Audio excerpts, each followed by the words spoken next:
What I'm about to show you is the most shocking discovery I've made in my truth journey. The true name of God has been removed from our Bibles over 6,000 times, and that name is Yahuwah, represented by the Tetragrammaton YHWH, which translates to the numerical sequence of 10565. The name of God, YHWH, repeats over and over in your DNA. The shortened version of his name is Yah. We see this in Psalm 68 verse 4. Sing unto God, sing praises to his name. Extol him that rideth upon the heavens by his name, Jah.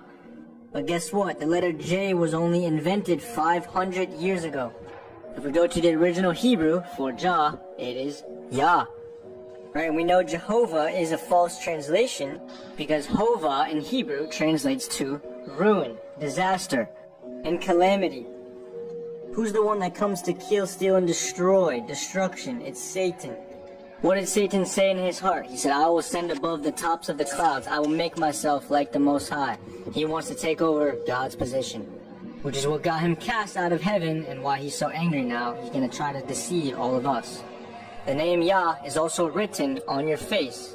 Y-A-H. You also say the name Yahuwah every single time you breathe. Right, he breathed into Adam's nostrils the breath of life, and man became a living soul. Your bronchial breath, the inhale and the inhale and exhale of the vesicular breath, are both represented by a 3-to-1 ratio.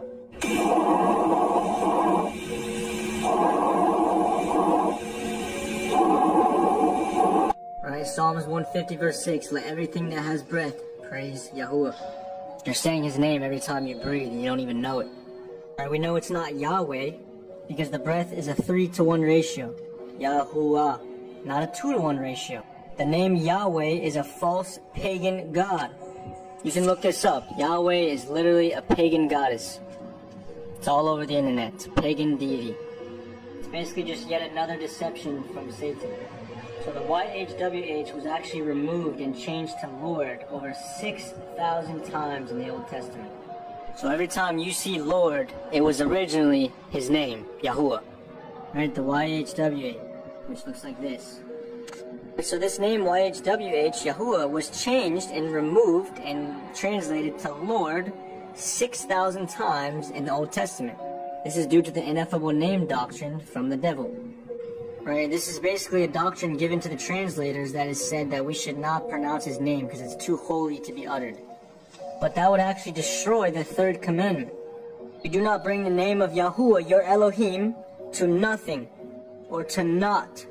For Yahuwah does not leave the one unpunished who brings his name to naught or to nothing. That's what it actually means to take the Lord's name in vain, is bringing it to nothing, which is what Satan did.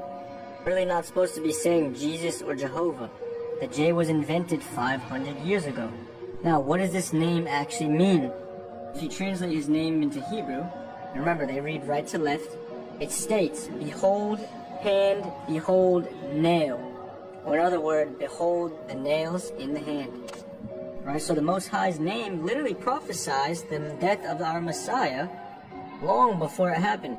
Remember, Satan hates this name, right? Because what did the death and resurrection of Messiah do? It gave us power as believers, right? And it also gave us salvation and gave us entry to Yah's kingdom. Right, the true name of the Son, and it's not Jesus, it's Yahusha. Shah in Hebrew means salvation, so this translates to Yah is salvation. Remember what Messiah said in John 5:43. I have come in my Father's name, and you have not received me. But if someone else comes in his own name, you will receive him. Right, he came in the Father's name, Yahuwah, because Yahusha means Yahuwah is salvation. But we are all praying to Jesus, which means Jehovah is salvation. We know Hova means destruction, ruin, and calamity. So we should not be praying to that name. Right? This is due to Hellenization, right? Which is Greek influence. But the original name is Yahusha of the Son, which means Yah saves. But the Greeks transliterated it to Jesus, which is false. We don't change people's name. Especially when he told us in Exodus 3 verse 15, Yahuwah, Elohim of your fathers, the Elohim of Abraham, Isaac, and Jacob, has sent me to you. This is my name forever. and this is my remembrance to all generations. He said this is his name forever and his memorial to all generations. Imagine I went to your gravestone, your memorial, and scratched off your name and changed it, or transliterated it. It's ridiculous. Now remember, every time it was supposed to say YHWH, it was translated to Lord 6,000 times. Now, I understand the word Lord is a term for the Most High. But if you go into the Hebrew, Baal translates to Lord. Right, so Satan has basically taken out God's name, brought it to nothing, which violates the third commandment. It has us all saying these Greek Hellenized transliterations of the true name. And guess what? His name is actually in the older Bibles. This is the 1560 Geneva. Yahuwah. Right, that's how it's said in Greek. Right, but what did they do? They even changed that to Jehovah in all the newer Bibles. If y'all want a part 2 on this series, let me know. I got a lot to say. This was a very hard one for me to accept. I had to take a lot of praying and research. But he's given me peace on it now, and he's given me lots of confirmation. May Yah bless you guys. Don't forget to like and follow Shalom, which means peace in Hebrew.